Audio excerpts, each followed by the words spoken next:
Good morning, and welcome to Procter & Gamble's quarter-end conference call. Today's event is being recorded for replay. This discussion will include a number of forward-looking statements. If you will refer to P&G's most recent 10-K, 10-Q, and 8-K reports, you will see a discussion of factors that could cause the company's actual results to differ materially from these projections. As required by Regulation G, Procter & Gamble needs to make you aware that during the discussion, the company will make a number of references to non-GAAP and other financial measures. Procter & Gamble believes these measures provide investors with useful perspective on underlying business trends and has posted on its investor relations website, www.pginvestor.com, a full reconciliation of non-GAAP financial measures. Now I will turn the call over to P&G's Vice Chairman, Chief Operating Officer, and Chief Financial Officer, Jon Moeller. Good morning. We'd like to start by expressing our sincere hope that you and your families remain safe and are well. A good quarter isn't difficult to explain, so we're going to keep our prepared remarks brief, with just a little over 10 minutes, and then turn straight to your questions. The July-September quarter provides a very strong start to the fiscal year, enabling us to increase guidance for organic sales growth, raise guidance for core earnings per share growth, increase guidance for adjusted free cash flow productivity, and raise our commitment for cash returned to shareowners. Organic sales up more than 9%, 7 points of volume growth, 1 point of positive mix, and 1 point of price. We built strong momentum leading up to the crisis with 6% organic sales growth in calendar year 2019. We maintained 6% growth in the first half of calendar 2020, overcoming significant challenges including the lockdown in China, closure of the travel retail, electro, specialty beauty, and away-from-home channels, operational challenges, safely staffing our facilities and sourcing materials necessary to maintain, and in some categories, significantly increase production to serve heightened consumer cleaning, health, and hygiene needs. And we accelerated to 9% this quarter against a strong 7% base period comparison. Strong momentum reflecting the underlying strength of our brands and the appropriateness of the strategy which is driving our business pre, during, and at some point post-COVID. Broad-based growth. U.S. organic sales up 16%, Greater China up 12%, focus markets up 11%, and enterprise markets, which are significantly impacted by the COVID pandemic, up 5%. 9 of 10 product categories grew organic sales. Home care up more than 30%. Oral care up mid-teens. Family care up double digits. Personal health care, fabric care, feminine care, hair care, and skin and personal care up high singles. Grooming up mid-singles. Baby care down low singles. Aggregate market share growth of 30 basis points, with 30 of our top 50 country category combinations holding or growing share. E-commerce sales up approximately 50% for the quarter. Turning to earnings, core earnings per share up 19%, currency neutral core earnings per share up 22%. Within this, core gross margin expansion of 140 basis points, up 170 basis points ex FX. Core operating margin up 300 basis points, up 350 basis points excluding FX. Adjusted free cash flow productivity of 95%. We returned $4 billion of value to shareowners, $2 billion of dividends paid, and $2 billion of P&G stock repurchased.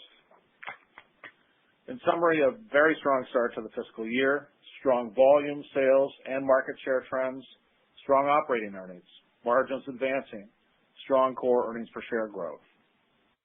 We built strong momentum heading into the COVID crisis and have been able to maintain this through the most recent quarter, supporting a guidance increase for all key financial metrics, organic sales, core earnings per share, cash productivity, and cash return.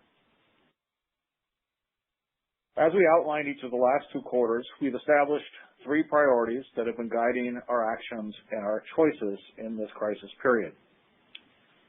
First is ensuring the health and safety of our P&G colleagues around the world. Second, maximizing the availability of products we produce to help people and their families with their cleaning, health, and hygiene needs. These products are more important than ever given the needs created by the current crisis, increased awareness of health and hygiene, and the additional time we're all spending at home. Third, supporting communities, relief agencies, and people who are on the front lines of this global pandemic with product donations, PPE production, financial support, and using our marketing and communications expertise to encourage consumers to support public health measures to slow the spread of the virus. These priorities are completely congruent with our strategic choices, which remain the right ones. These strategic choices are the foundation for balanced top and bottom line growth and long-term value creation. As you know, we've focused our portfolio on daily use products in categories where performance plays a significant role in brand choice. In these performance-driven categories, we've raised the bar on all aspects of superiority: product, package, consumer communication, retail execution, and value. Superior offerings delivered with superior execution drive market growth. Leading category growth with superior offerings mathematically builds market share and builds business for our retail partners. We've made investments to strengthen the long-term health and the competitiveness of our brands, and will continue to invest to extend our margin of advantage and quality of execution, improving options for consumers around the world.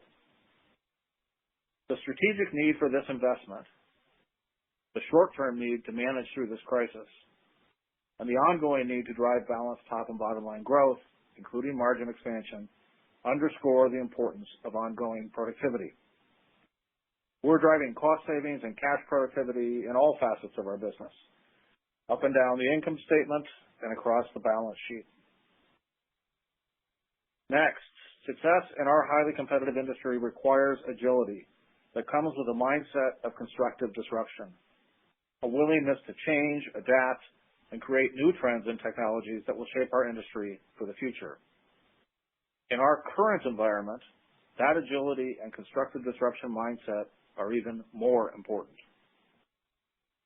Last, our new organization structure yields a more empowered, agile, and accountable organization with little overlap or redundancy, flowing to new demands, seamlessly supporting each other to deliver against our priorities around the world. These strategic choices we've made, portfolio superiority, productivity, constructive disruption, and organization structure and culture, are not independent strategies. They reinforce and build on each other.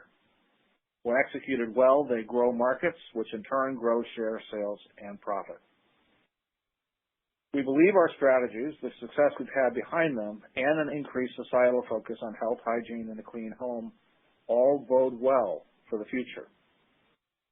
We believe P&G is well positioned to serve consumers' heightened needs and their changing behaviors, and to serve the changing needs of our retail and distributor partners, all of which are critical to long-term value creation. We like our long-term prospects, though the near term will continue to be challenging and it's a little more difficult to predict. Our near-term outlook begins with an assumption of how underlying consumer markets will develop. This, by itself, is highly uncertain. The reality is that COVID cases are increasing in many parts of the world without the resources, infrastructure, or in some cases the will to effectively manage it. We'll likely be operating without a broadly available vaccine or advanced therapeutic through fiscal 21. This could prompt tighter containment policies and dramatically reduce mobility, which would affect employment and overall incomes, potentially leading to a deeper and longer recession across large parts of the world. In the U.S., it's unclear how long we'll be operating at high unemployment levels and when and how much mitigating economic stimulus will be available. There continues to be social unrest and economic distress in many parts of the world that also affect the prospects for category growth. These same dynamics can result in an increased cost to operate, and there is an ongoing risk of supply chain disruption, our operations or those of our suppliers. Against this challenging backdrop, we're still holding ourselves to an expectation of meaningful growth, top line and bottom line, and expect to be highly cash generative. With a strong first quarter as a base, we're increasing our fiscal year guidance. We're raising our organic sales growth guidance from a range of 2 to 4% to a range of 4 to 5%, which includes some quarter-to-quarter ramp down from Q1 as retail inventories are fully replenished and as promotions are partially reestablished. We expect to grow market share in aggregate for the year. We're increasing our core earnings per share growth guidance from a range of 3 to 7% to a range of 5 to 8% versus prior year core earnings per share of $5.12. This bottom line outlook includes headwinds of approximately $325 million after tax of foreign exchange, $150 million from the combination of higher interest expense and lower interest income, and $50 million of after tax of higher freight costs. These headwinds should be partially offset by $175 million after tax of commodity cost tailwinds. Fiscal 2021 will continue our long track record of significant cash generation and cash return to share owners. We're raising our target for adjusted free cash flow productivity from 90% to around 95%. We continue to expect to pay approximately $8 billion in dividends and are increasing our outlook for share repurchase from a range of $6 to $8 billion to a range of $7 to $9 billion. Combined dividends and share repurchase, a plan to return $15 to $17 billion of cash to share owners this fiscal year. This outlook is based on current market growth rate estimates, current commodity prices, and current foreign exchange rates. Significant currency weakness, commodity cost increases, additional geopolitical disruption, major production stoppages, or store closures are not anticipated within these guidance ranges. Wrapping up, we continue to execute winning strategies, a portfolio and daily use categories where performance drives brand choice, superiority in products, packages, consumer communication, retail execution, and value, productivity in all areas of cost and cash, constructive disruption in all facets of the operation, and improved organization, focus, agility, and accountability. We feel we continue to have the right priorities to deal with the immediate challenges the company is facing, ensuring employee health and safety, maximizing product availability, and helping society overcome the challenges of the crisis. We're stepping forward, not back. We're doubling down to serve consumers and our communities. We're investing in the superiority of our brands and the capabilities of our organization, always with our eyes fixed on long-term balanced growth and value creation. With that, I'd be happy to take your questions. Ladies and gentlemen, if you have a question, please press star followed by 1 on your phone. If your question has been answered or if you'd like to withdraw your question, please press star followed by the 2. Take our first question coming from the line of Jason English with Goldman Sachs. Hey, good morning, folks. Thanks for slotting me in. First question, so many areas to go. I guess I want to jump off of probably one of the higher order questions, John. You mentioned you're excited, enthused about the consumer's increased focus on health, hygiene, and home. What's your view on the durability of those related behavioral changes that we've seen over the last 6, 8, 9 months? Do you expect them to mean revert to pre-COVID levels? If so, what's the duration? And if not, why not? We do expect that there's some stickiness to new habits that are being formed and new awareness that's been raised. It's hard for us to see in our interactions with consumers that we're going to snap back and revert to the same attitudes and the same behaviors that we had collectively pre-COVID. Even things like the amount of inventory, pantry inventory I keep. And in some ways, this is analogous to some of us remember our grandparents, for example, having survived the Great Depression, and they continued to hold on to more food and canned items that I could ever understand. but it was because of what they've been through. Consumer habits, once they're established in our categories, are rarely reversed. On occasion, under duress, they will be. But generally, once people start using a category, once they form a habit, it stays. I'm sure there'll be some level of reversion, but we do expect a permanent change at some level as well. Duration, your call is as good as mine. I have no ability to predict what's going to happen here from a viral standpoint or from a medical solution standpoint. I appreciate the perspective. In that context, as you think about your portfolio construct, does it change the way you think about where you want to play? On the margin, it can have an impact on where we want to play. We're happy with each of our current categories. The question is, are there additional opportunities that we want to be able to access? So, for example, we've launched a hand sanitizer in the U.S. under the Safeguard brand name.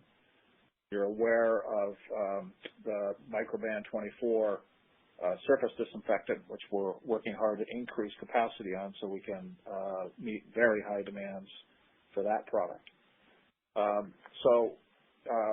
Generally, again, our portfolio is going to daily use categories, performance drives brand choice, heavily centered on health, hygiene, and a clean home is going to serve us very well in this situation, just as it did prior. But the situation does present additional opportunities to step up and serve and help consumers with their health, hygiene, and clean home needs. Thanks a lot. I'll pass it on, and congrats again on your continued success. Thanks.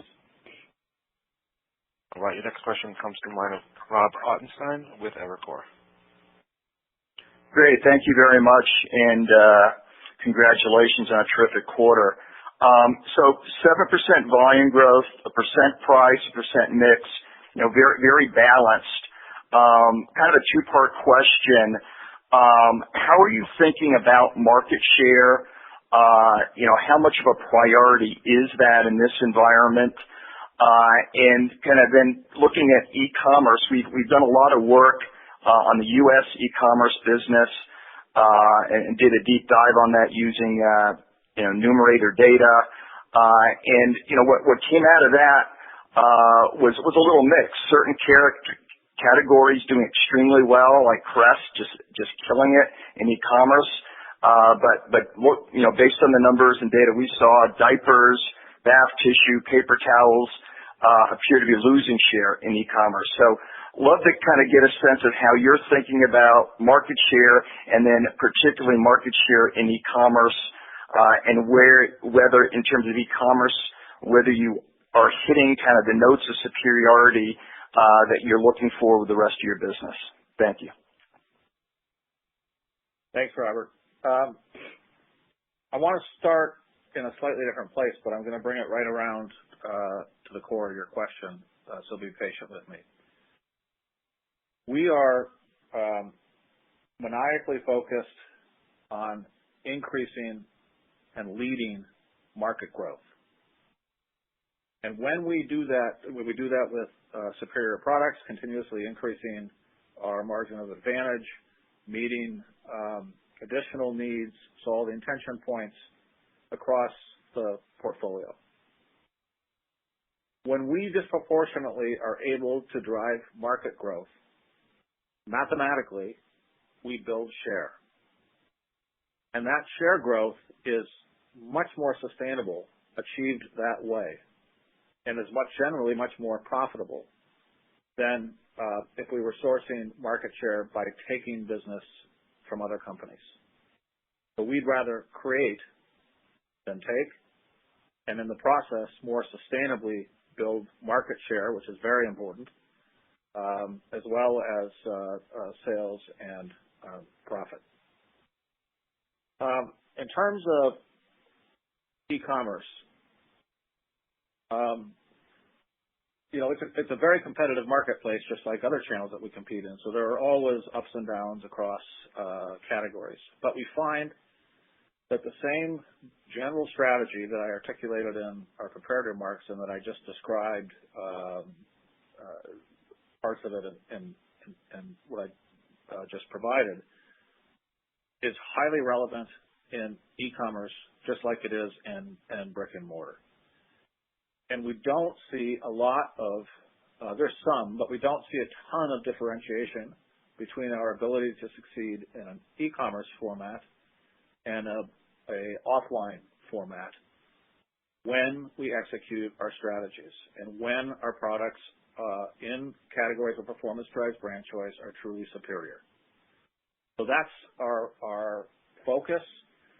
We look carefully at overall share progress online versus offline and margin progress online versus offline. In an aggregate, which is always dangerous, of course, operationally, we move to lower levels of aggregation. We're indifferent between online and offline shopping, which is exactly where we want to be. I mentioned we grew e-commerce sales 50% in the quarter that we just completed. E-commerce sales are now probably 11 to 12% of our total, so they're important. And we're just as focused on being successful in that channel as we are the others. Your next question comes from the line of Dara Mohsenian with Morgan Stanley. Hey, good morning. So, John, just wanted to better understand the implied balance of year organic sales growth guidance for the fiscal year after Q1 strength.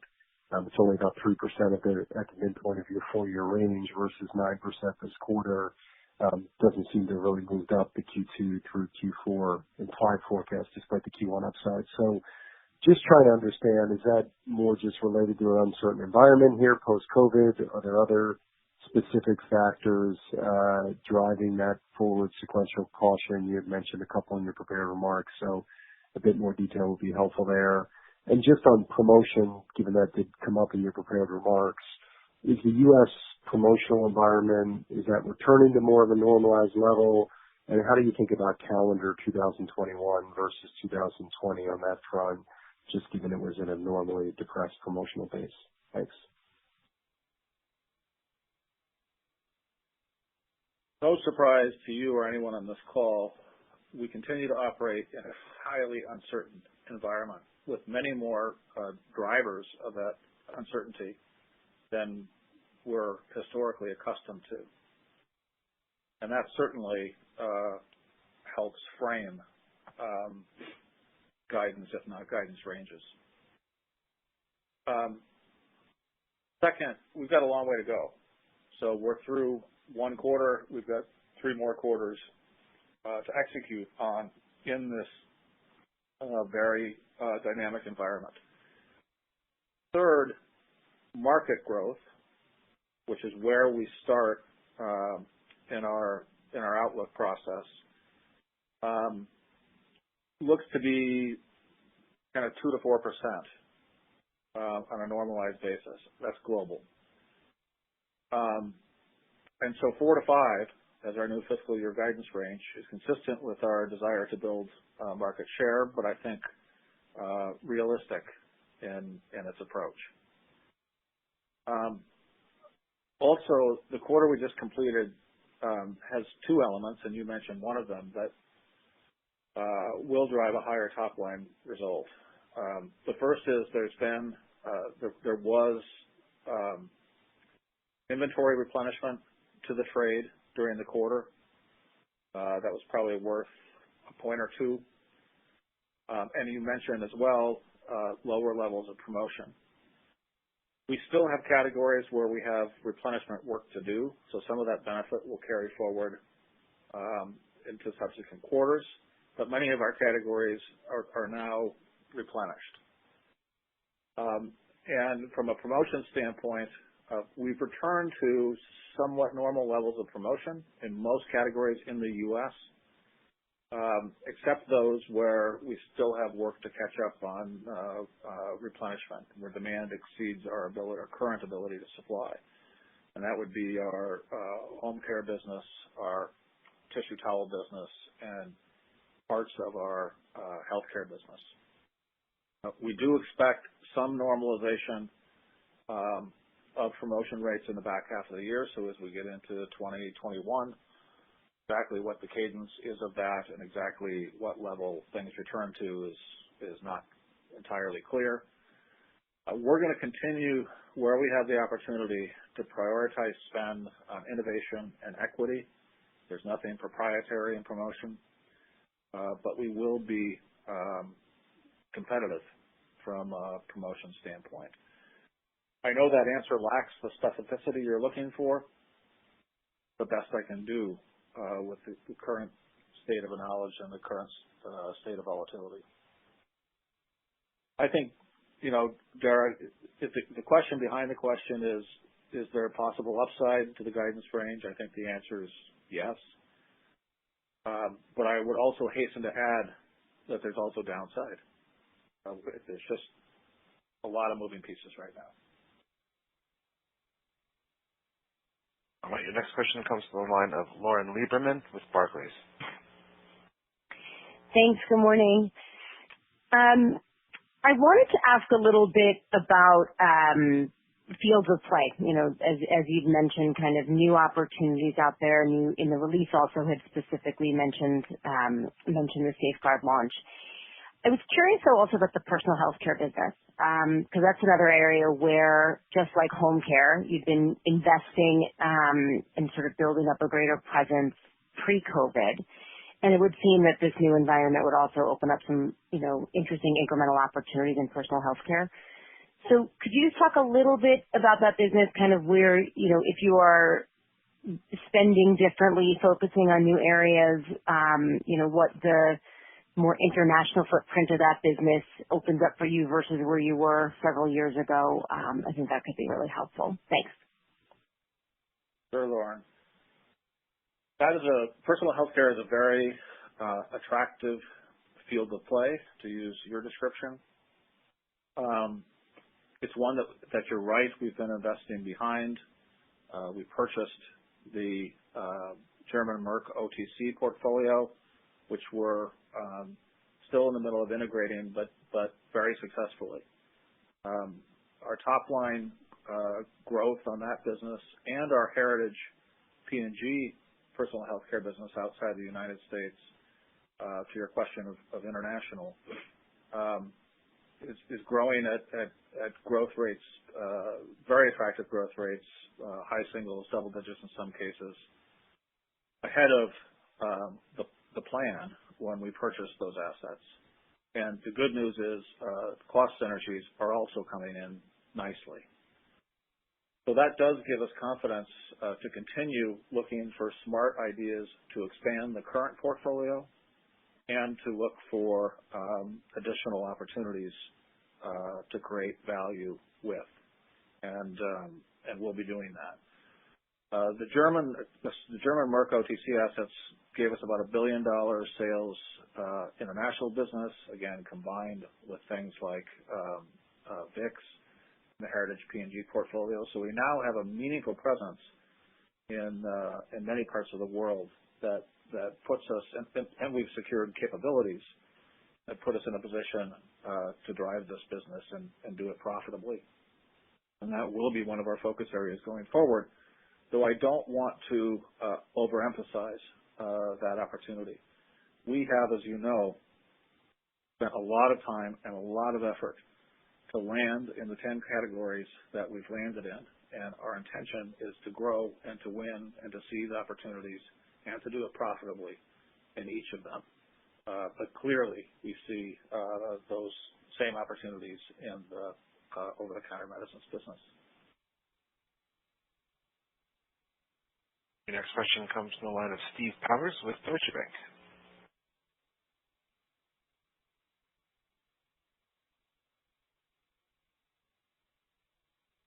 Mr. Powers, your line is open. Sorry about that. I was muted. Hey, so thank you. And John, you've had a couple of tremendous growth quarters in the U.S. as well as China the past 6 months. And you've hinted at it a little bit this morning already, but I was just hoping you could talk a little bit more explicitly around your expectations for those markets over the remainder of the year, both in terms of consumer takeaway as well as your own sell-in patterns, if they're likely to differ. And I guess I don't know if you consider this a separate question, but I guess I'm curious as to what you attribute that outstanding growth to in those markets versus what I think equates to more like low to mid-single digit growth across the rest of the portfolio. And I'm wondering if it's just a function of your particular focus, or if there are underlying differences that are more structural in those most focused of your focus markets versus the rest of the world as we think about the go forward. Thank you. Thanks, Steve. We've talked for some time. David began talking about this at CAGNY several years ago about the importance of winning in the U.S. and China. And we've been very intentional in establishing superior positions across our categories in those two markets. Even our organization design is structured to allow the leadership of our company to focus their time and effort on the focus markets with, as you say, China and U.S. being the most focused of the focus markets. And that's the combination of that organization choice, that prioritization choice, and the execution of the holistic strategy are what are making the difference in the U.S. and in China. The U.S. and China, from a category growth standpoint, do have category growth rates that are higher on average than some other parts of the world. I'll take Europe as an example. Currently, Southeast Asia, Middle East, and Africa as an example. But I don't think that is, there's significant opportunity across the geographic portfolio. Witness in the quarter we just completed, we grew organic sales and we grew earnings in every geographic segment. So, as we fully and holistically execute the strategy on a global basis, there should be opportunity to improve growth rates in the non-U.S. and non-China business. And we're going to have to work really hard to maintain strong growth rates in the U.S. and China, where we have very strong and able competition. The growth rates that we delivered most recently are very strong, very attractive. They were pre-COVID. They were certainly in the U.S. during COVID, not so much in China. And the rebound in China has been encouraging to see. But, I think from a sustainable standpoint, and we talked about this at Lauren's conference in the fall, earlier in the fall, you need to really start with what you expect market growth to be and assume we can build a couple share points or a little bit of share on top of that to really ground yourself in what's reasonable to deliver over longer periods of time. Now, as I said earlier in this conversation, we have a responsibility to impact that market growth. And we believe we've done that, certainly in the U.S., and we need to continue doing that. A very long-winded question, but the disproportionate growth in the U.S. and China is partly a function of those markets. It's partly a function of priority. It's partly a function of the execution of the strategy. And I think it has, it's already had application elsewhere and will continue to even more so as we move forward. Your next question comes from the line of Kevin Grundy with Jefferies. Hey, good morning, John, and congrats again on another great quarter. First, a housekeeping question. I apologize if I missed this. Do you have a global retail takeaway number relative to the 9% organic sales growth in the quarter? That would be helpful. But my broader question, John, is on the U.S. men's grooming category. I was hoping we could get an update there, and I asked, of course, in the context some of the challenges, some of the demand challenges that business has faced for a while. which have been compounded a bit by the pandemic and work from home trends. And now I also think it's notable that Dollar Shave is rolling out at Walmart just this week. It probably suggests further risk to shift and may slow some of Harry's momentum. But can you comment a bit on the potential risk to Gillette's market share position, spending plans that are in place? We talked about promotion earlier. I suspect this will likely be a category or destination for some of that higher promotion, particularly in the competitive environment and some of the demand challenges. And maybe just comment on your level of comfort around pricing ladders and price positions in the category, which I know has been an area of emphasis here in recent years. So thanks for all that, John. Thanks, Kevin. I'm going to suggest you get with John Chevalier after the call, and he can give you a more specific number on retail offtake during the quarter. Going at it kind of from the top of my head, I would guess it's probably 7 or 8, but John can help you with that. In terms of grooming, grooming continues to be a very attractive business. We grew the top line on our grooming business globally 2 years ago. We grew it last year, so 2 years in a row of growth, and we grew it 6% in the quarter that we just completed. Part of the pickup in the business is a result of more holistically serving all consumers. So we've talked about Skin Guard as an example that was designed to meet the needs of a high percentage of men who had sensitive skin, for whom shaving was painful, and reduce that barrier to shave frequency and shaving in general. We've launched now in some channels and in some parts of the world a whole lineup of products under the brand of King C. Gillette that are designed to serve men who choose to maintain facial hair. So everything from trimmers to beard wax to conditioners, etc. And that has been going very, very well. And the third thing I would point to is very strong innovation on our dry shave business, which has been growing very attractively as well. This will continue to be a competitive category because of the attractiveness of the category. You should assume that is built into our thinking and built into our plans. And I want to avoid any specific reference to pricing or promotion in a specific category of business. But we like this business. It's growing. It's very profitable, highly cash generative, and it's something we'll be investing behind. Your next question comes from the line of Andrea Teixeira with J.P. Morgan. Hi, good morning. Congrats on your results. John, if you could break down your 7% volume growth in additional distribution in innovation against just the last year of the legacy franchises, just to get an idea of the duration of this momentum. And conversely, perhaps if the only area that you may need to improve are the mid-tier diapers. So can you give us your view on this segment globally? Thank you.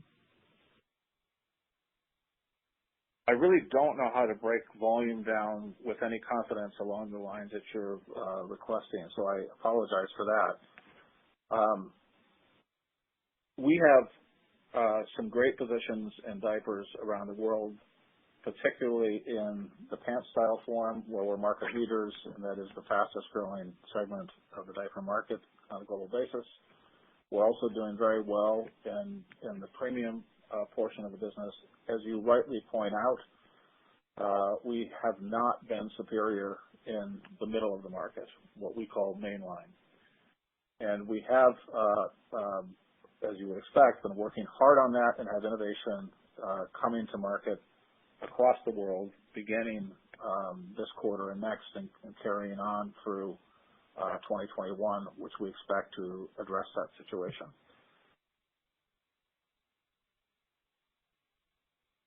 Next question comes from the line of Mark Astrachan with Stifel.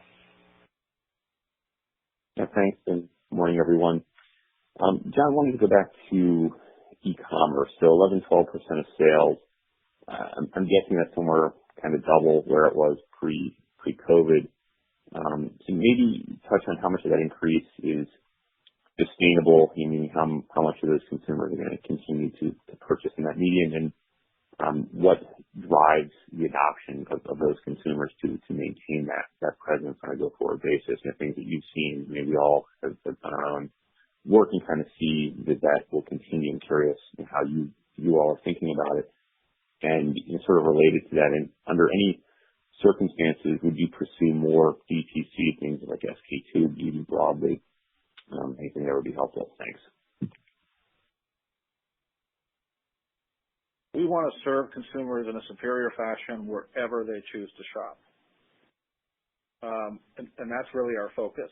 So we're not focused on one channel versus another. We prefer to be channel agnostic and let the consumer make that choice. And as long as we're very well positioned with a superior product, a superior package that's relevant for the channel, communication that's relevant to the channel, and have the right value, if they choose to shop in e-commerce, we'll win. If they choose to shop in brick and mortar, we'll win. If they choose a hybrid shopping experience like click and collect, if we're appropriately positioned, we should do very well. So that's our focus vis-a-vis any specific channel focus. Within that, DTC clearly can play a role. As you mentioned, in some of our businesses, it's already a significant part of the operating model. It allows us to get closer to consumers, to understand, to have an even better understanding of their needs and their habits, including their purchase habits, and that all can be very complementary and important in the broader context. So you will see us continue to increase our DTC presence, but again, not at the preference of or the deprioritization of any other channel of trade. And your next question comes from the line of Olivia Tong with Bank of America. Great, thanks. Good morning and congrats on the quarter. I want to talk broadly about the competitive dynamics because clearly you're innovating, gaining share. Your plans from earlier this year to double down on investment is working. So what's your view on competition at this point? Because they've also talked about picking up the pace in their activity. Have you seen it and it's perhaps just not quite landing how they had anticipated, or is there more to come from competition that's factored into the full year sales expectations? And maybe where are you most concerned? Because you talked about still catching up to demand in a couple of categories, family care, home care, some health care. And meanwhile, growth in the non-COVID categories like beauty, grooming, and healthcare have really started to accelerate. So I'd love a little bit more color on that. Thank you. I'm going to start where you ended, Olivia, and then I'll come back to competition. The strong quarters that we've been putting together are a reflection of our brand portfolio and our strategies, which built momentum for the business prior to COVID, have maintained momentum through COVID, and allowed us to accelerate in the quarter that we just completed. These are a set of strategies and an activity system that were well suited to the pre-COVID environment, as you saw reflected in our results, are very well suited to the COVID environment, as you see reflected in our results, and we expect will be very well suited to someday a post-COVID environment. And that set of strategies, and importantly the execution behind them on the part of 99,000 P&G men and women around the world, is what's driving, as you rightly point to, growth on the top line and the bottom line across each of our franchises. We talked about the challenge we still have in baby care and how we're going to address that, but 9 out of 10 categories grew top line in the quarter. Each of our geographic regions grew top line in the quarter, and that's really reflective of the execution of this integrated set of strategies that we've been working on for some time. We feel that is the best insulation against what is certainly a competitive marketplace across the board. I want to be careful, though, that we don't react necessarily to competitive statements about spending as inherently inducing risk. Competitive spending that's constructively structured and that increases consumer awareness and participation in categories is not a bad thing. So what's more important is the how or the what. And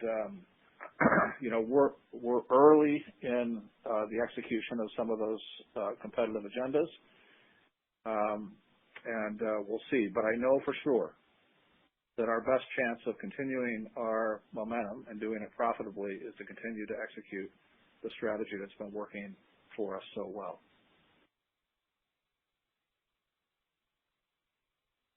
We'll next go to Wendy Nicholson with Citi. Hi, good morning. Could you talk about your margins? Both gross and operating have just exploded, and that's awesome. But I'm wondering how much of that is structural improvements you've made to your, organizational structure and all that kind of stuff, and how much of it is just the benefit of favorable operating leverage. So as we think, longer term, 2 years, 3 years, 4 years out, have you permanently reset the margin structure for the company, or do we think those are going to trickle back when top line growth normalizes a bit? Thanks. So within the 300 basis points of operating margin improvement, about 2/3 is attributable to sales leverage, which still leaves a healthy third, around 100 basis points. That's due to the net of savings and productivity and our reinvestment in superiority. So that's the breakdown that you've asked for. We are very clear in our own minds that on a going basis, we need to grow the top line and we need to grow margin. So everything we're executing is designed to do both now and moving forward. All right, your next question comes from the line of Nik Modi with RBC Capital Markets.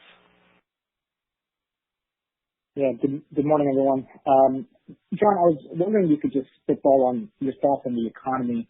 And I ask this really because obviously there's concern that if we do kind of hit some tougher times, that there'll be a lot of trade down pressure, not just for Procter, but for a lot of CPG companies that tend to play in the more premium end of their categories. But I was just wondering what you thought about this whole thesis of incomes bifurcating or the consumer goods bifurcating, because the lower income demographic is getting much more impact due to furloughs and job losses at the kind of lower end of the wage spectrum. Yet, middle income and higher income consumers are still doing fairly well. So I was just hoping you could just add some thoughts to that whole thought process. Thanks, Nick. I'm not smart enough to know where this all lands. What I can do is look at the data that are available to date, and that's a fairly encouraging set of data.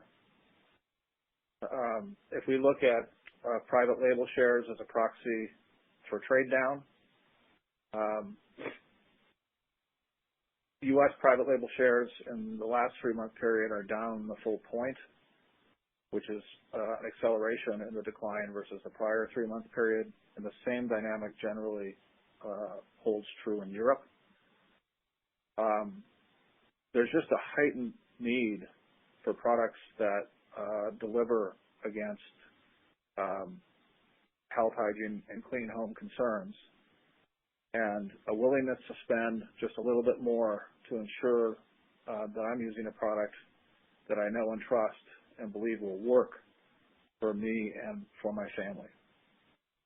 So in most of our categories, that's the dynamic that's playing. Supporting that direction, unlike prior crises, or very different from prior crises, is a whole reconfiguration of the consumer budget. They're not spending money generally on travel, on entertainment, at a meal at a restaurant, on apparel. So they do have some flexibility that's more prevalent now than has been the case historically, which they can redirect, and many are redirecting if they choose to do so. Now, I want to be careful here. I'm not suggesting that there isn't greater economic stress ahead of us or that it won't have more of an impact than we've seen thus far. I just don't have the ability to predict where that goes or lands. I can only really reflect on what we've seen thus far, which is in total encouraging. Your next question comes from the line of Kaumil Gajrawala with Credit Suisse. Thank you. Good morning, everybody. John, I know it's a hard question to answer, and we don't have the specific details, but we're getting a lot of questions from investors on how you might be thinking or scenario planning around any changes or really increases in the tax structure if there's a change in the administration.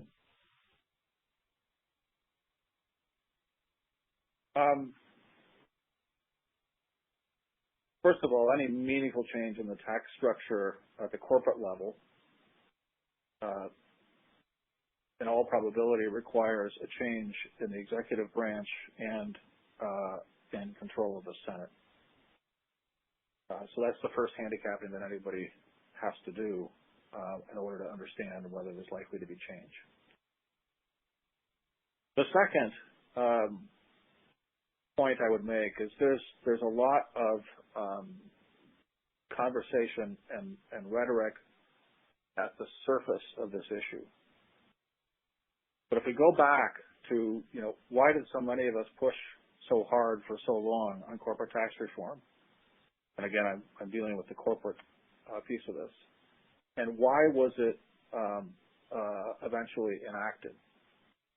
There were some very powerful and important motivators that I don't think have diminished in their importance.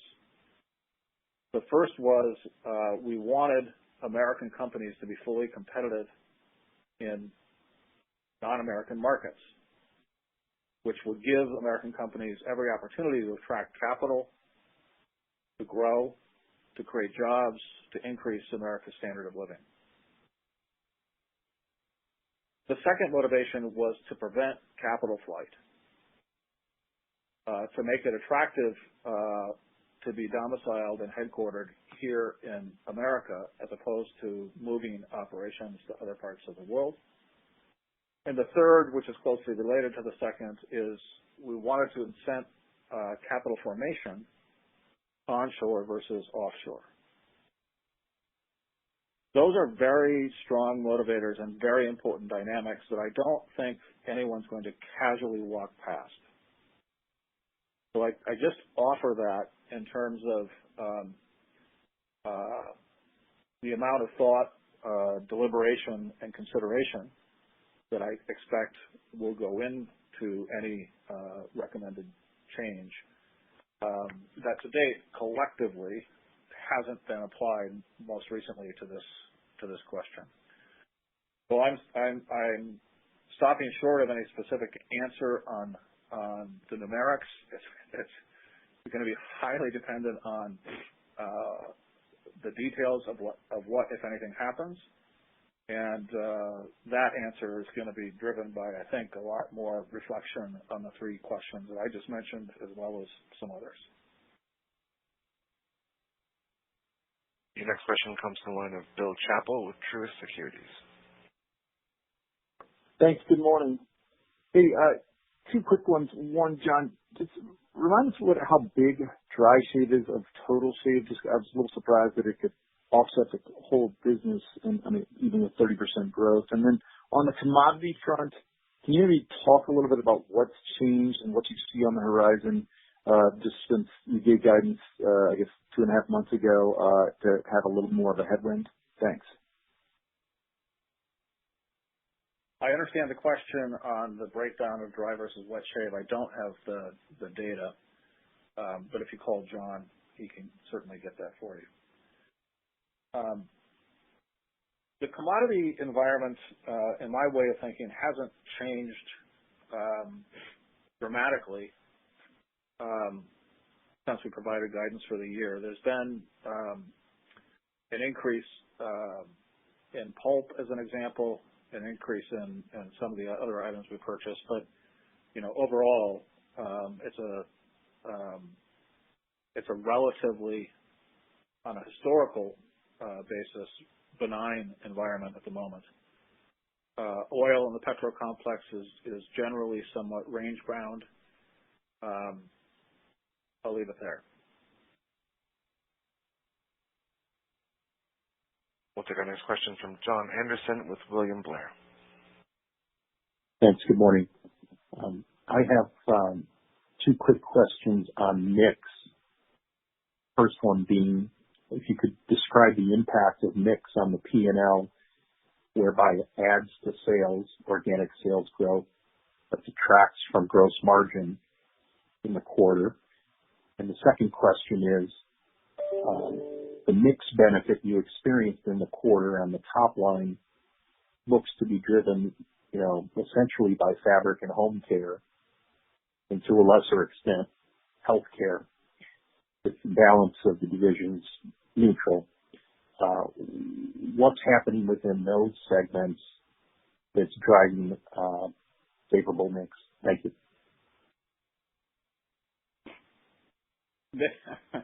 Mix is a very complicated animal because there's not just category mix, but there's geographic mix.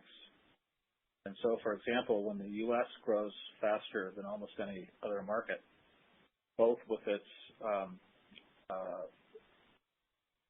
sales rate or revenue per case and its profitability, that has significant impact, as do the category differences that you referenced.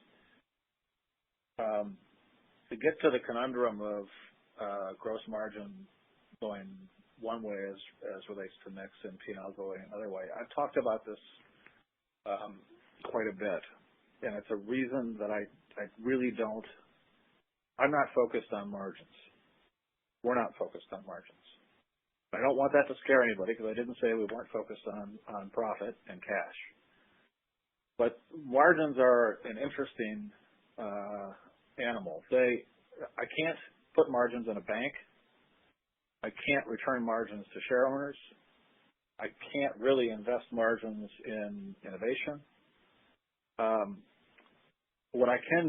What we can do is invest profit and cash in each of those things. We can put that in the bank, we can redistribute that to shareholders, and we can invest it in increasing our margin of superiority.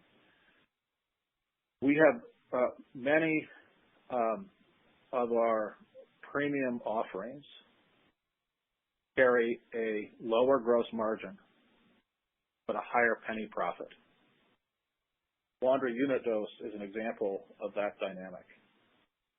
I'll take that higher penny profit every day of the week, even though it may degrade our gross margin to some degree. But that's the dynamic, the delta between a margin and penny profit that's driving the math that you're seeing, and it's why we can't get hung up in margins per se, but we should be very hung up on profit and cash.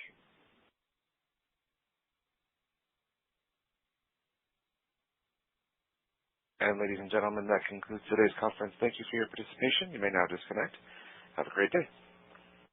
Just one bit of summary for those of you who are still on the line. Again, as we reflect on this quarter, the point that I think is most important to take away is the momentum of the business and the robustness of the strategy and the brand portfolio that are driving that momentum. Pre-COVID, during COVID, now post-COVID. And I'm happy to talk at greater length about that with any of you as the day and the week progresses. But that is the takeaway here. And I really appreciate your time and your questions. Have a great day.